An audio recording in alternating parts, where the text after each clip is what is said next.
Assalamualaikum warahmatullahi wabarakatuh. Alhamdulillahilladzi khalaqal insana 'allamahul bayan wa arsala rasulahu bil huda wa dinil haqq liyudhhirahu 'ala sairil adyan. Allahumma salli wa sallim 'ala asyrafil anam wa 'ala alihi wa ashabihi ila yaumil bayan. Amma ba'd. Majlis hakim yang kami muliakan, hadirin sebangsa dan setanah air yang kami banggakan, patut kita sadari bahawa pengaruh globalisasi dalam semua sektor kehidupan suatu bangsa sudah sangat terbuka lebar, termasuk Indonesia, negeri kita tercinta. Seperti maraknya persaingan perdagangan dan industri, teknologi informasi dan agresi asing dalam semua lini, termasuk sumber daya manusia atau tenaga kerja. Bahkan hadirin, berbagai akses negatif pun tak bisa terelakkan, seperti peredaran narkoba yang sudah sampai pada puncaknya dengan memasukkan sabu berton-ton beratnya, dengan sindikat jaringan yang telah menggurita di tengah masyarakat kita. Padahal sebenarnya Indonesia adalah negara yang besar, yang memiliki jumlah penduduk terbanyak peringkat keempat di dunia. Kekayaan alamnya yang bersumber dari daratan maupun lautan memerlukan kualitas sumber daya manusia yang cerdas dan kuat untuk dapat mengeksplorasikan beberapa sumber daya alam terbesar di dunia ini. Betul hadirin? Hadirin, seorang sosiologi Islam, Ibnu Khaldun, dalam kitabnya Al-Muqaddimah menyebutkan bahawa bangsa yang lemah akan menjadi penonton dan bergantung pada negara maju lainnya. Oleh karena itu hadirin, maka apa yang harus kita lakukan untuk mengatasi semua persoalan ini? Sebagai jawabannya, meningkatkan etos kerja dan sumber daya manusia menuju Indonesia sejahtera. Itulah judul syarahan kami pada kesempatan kali ini dengan rujukan firman Allah dalam Al-Quran surah At-Taubah ayat 105. A'udzu billahi minasy syaithanir rajim.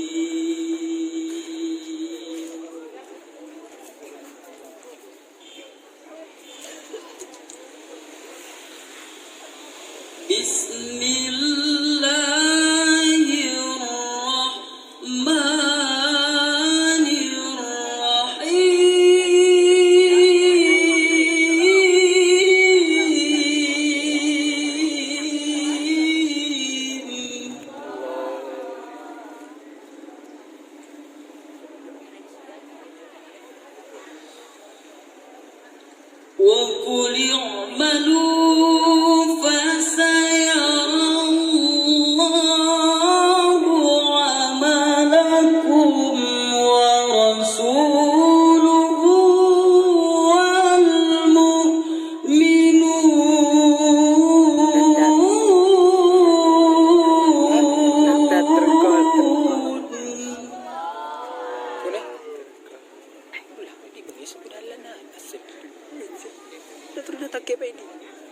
وَسَتُرَدُّونَ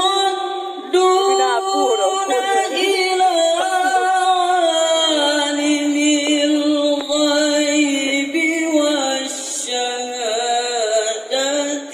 فَيُنَبِّئُكُم بِمَا كُنتُمْ تَعْمَلُونَ.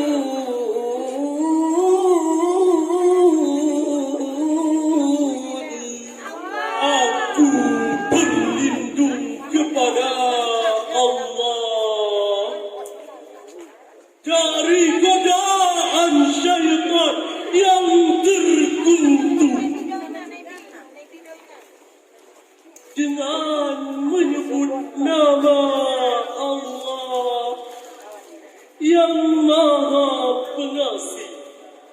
Maha Penyayang.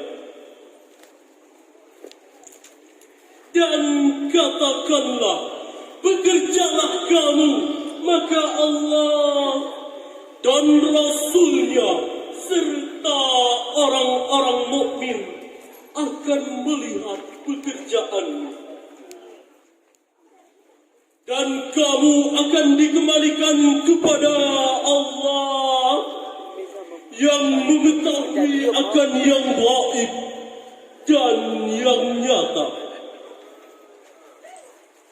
Lalu diberitakannya kepada kamu semua apa yang telah kamu kerjakan. Majlis hakim yang mulia, hadirin yang berbahagia, firman Allah tersebut memberi penegasan kepada kita untuk giat bekerja, berkarya, berusaha. Karena bekerja dan berusaha merupakan tuntunan dalam kehidupan di dunia ini serta mempunyai nilai-nilai ibadah. Ayat tersebut kalau kita kaji lebih lanjut, maka kalimat i'malu merupakan sigat amar usul atau perintah dalam kitab Al-Mustafa min Ilmil Usul karangan Al-Ghazali. Dijelaskan dalam kaedah usul fiqh, al-aslu fil amri lil wujubi. Pada dasarnya perintah itu menunjukkan suatu arti kewajiban. Lalu dalam tafsir Kementerian Agama Republik Indonesia jilid 4 juz 11 halaman 201 sampai 202 menjelaskan bahwa yang dimaksud dengan kalimat i'malu adalah amal saleh yang dikerjakan oleh manusia yang disaksikan oleh Allah, Rasul-Nya serta orang-orang mukmin. Dan kalimat fayunabbi'ukum sebagai jawaban bahwa Allah akan memberikan balasan kepada mereka atas segala perbuatan dan pekerjaan yang mereka lakukan. Uraian tersebut senada dengan ungkapan Profesor Dr. Muhammad Quraisy Shihab dalam tafsirnya Al-Misbah volume 5 halaman 670 sampai 671. Demikian pula menurut Profesor Dr. Hamka dalam tafsirnya Al-Azhar jilid 11 halaman 41 sampai 44 menjelaskan bahwa yang dimaksud dengan kalimat i'malu adalah perintah kepada manusia untuk bekerja harus sesuai dengan bakat, kemampuan serta keahliannya. Hadirin, kalau kita kaji lebih jauh lagi, dalam Islam, perintah bekerja selalu diseimbangkan antara kepentingan dunia dan kepentingan akhirat.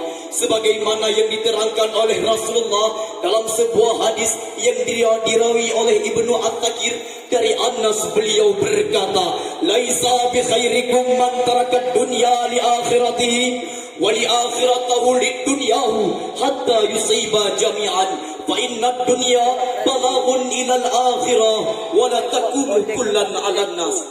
Tidaklah orang yang paling baik di antara kamu orang yang meninggalkan kepentingan dunia untuk mengejar akhirat dan meninggalkan akhirat untuk mengejar dunia sehingga dapat memadukan keduanya. Sesungguhnya kehidupan di dunia ini mengantarkan menuju akhirat dan janganlah kamu menjadi beban bagi orang lain. Saudaraku, seiring dengan hadis tersebut serta sejalan dan sejalin dengan tekad dan cita-cita bangsa Indonesia, yaitu mewujudkan etos kerja yang tangguh, maka dibutuhkan sumber daya manusia yang berkualitas, berdaya saing, berwawasan luas, dan berintegritas. Dalam konsepsi Islam, perintah bekerja selalu dikaitkan dengan perintah ibadah. Oleh karena itu, hadirin, wajib bagi kita bekerja, giat berusaha dan mengoptimalkan sumber daya manusia sebagaimana firman Allah dalam Al-Quran surah Al-Jumu'ah ayat 10. فَإِذَا قُضِيَتِ الصَّلَاةُ فَانتَشِرُوا فِي الْأَرْضِ وَابْتَغُوا مِنْ فَضْلِ اللَّهِ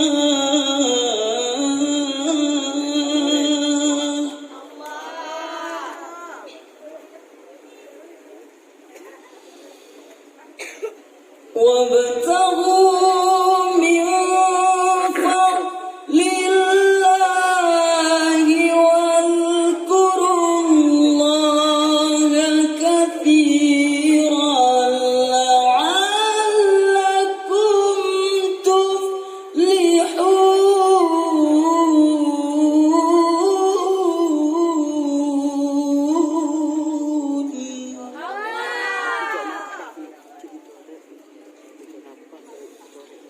وابتغوا من فضل الله واذكروا الله كثيرا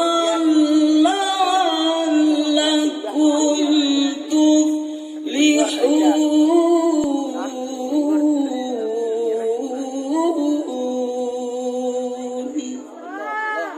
صدق الله العظيم. Apabila telah ditunaikan salat, maka bertebaranlah kamu di muka bumi dan carilah karunia Allah, dan ingatlah Allah banyak-banyak supaya kamu beruntung.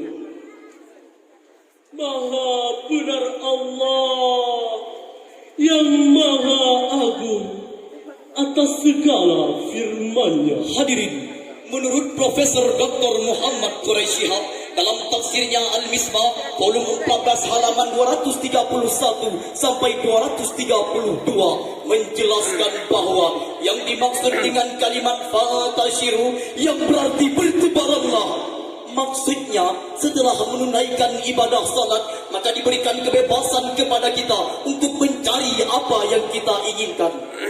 Uraian tersebut senada dengan tafsir Ibnu Katsir jilid 4 halaman 439 sampai 440 menjelaskan bahwa yang dimaksud dengan kalimat fatashiru yang berarti bertebaranlah kalian di muka bumi.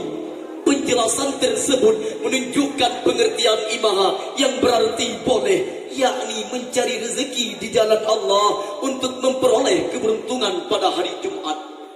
Khalid Abdul Rahman Al-Akhi dalam kitabnya Safwatul Bayan Lima'anil Quran menjelaskan, ay idza qudiyatis salah tafarraqu litasarrufi fi hawaijikum. Jikalau kamu telah menunaikan ibadah salat, maka berpencarlah untuk mencari kebutuhan.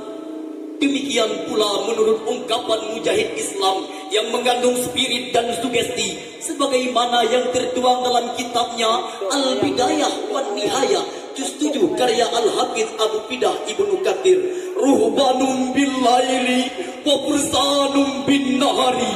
Jika malam bagaikan rahib-rahib yang taat beribadah, namun jikalau fajar menyingsing bagaikan serigala yang bersimpah peluh, berkuah keringat, mencurahkan segenap potensi untuk berkarya.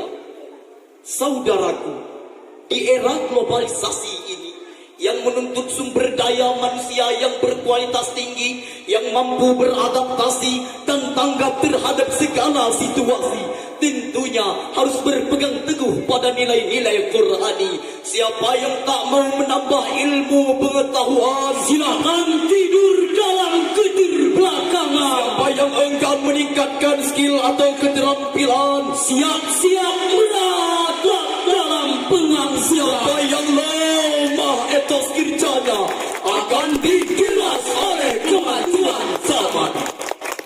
Oleh karena itu hadirin, wahai bangsa Indonesia, wahai umat Islam, wahai para pemuda, bangkit dan bangunlah, songsonglah masa depan ini dengan giat berusaha. Mari kita tinggalkan bermalas-malasan, isi masa muda kita dengan giat berprestasi. Ingat, insan pemalas tidak akan pernah merasakan manisnya madu, tapi akan tenggelam dalam pahitnya benih. Jadilah seperti karang di dasar lautan yang tak pernah goyang walau dihantam badai gelombang. Dewan Hakim yang mulia, hadirin yang berbahagia, dari uraian demi uraian yang telah kami paparkan, mari kita petik beberapa kesimpulan. Pertama, ingatlah, etos kerja merupakan sikap kepribadian yang melahirkan sikap obsesif, kreatif dan inovatif, serta untuk meningkatkan produktivitas yang tinggi, serta sebagai manifestasi dari iman dan amal saleh. Kedua, ingatlah, berusaha dalam meningkatkan etos kerja merupakan suatu kewajiban dalam kehidupan di dunia ini, terutama bagi orang-orang yang beriman. Ketiga, ingatlah, Maju mundurnya pembangunan suatu bangsa sangat tergantung pada kualitas sumber daya manusia dan etos kerjanya. Mari sama-sama kita dengarkan sebuah syair sebagai penyemangat kita dalam meningkatkan etos kerja. Bangkitkan etos kerjamu, negeri aman sekarang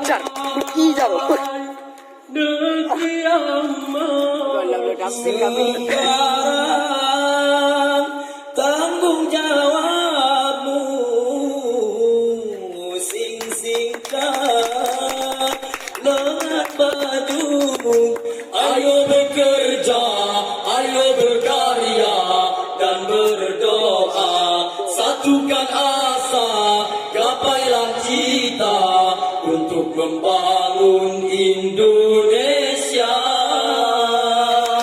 Satukan asa, gapailah cita untuk membangun Indonesia. Pergi ke pasar membeli ikan dimasak dengan santan. jika sumber daya manusia kita tingkatkan, Indonesia akan maju ke depan. Akhirnya buah durian, buah duku. Cukup sekian dan thank you. Billahi taufiq wal hidayah wal ridha wal inayah.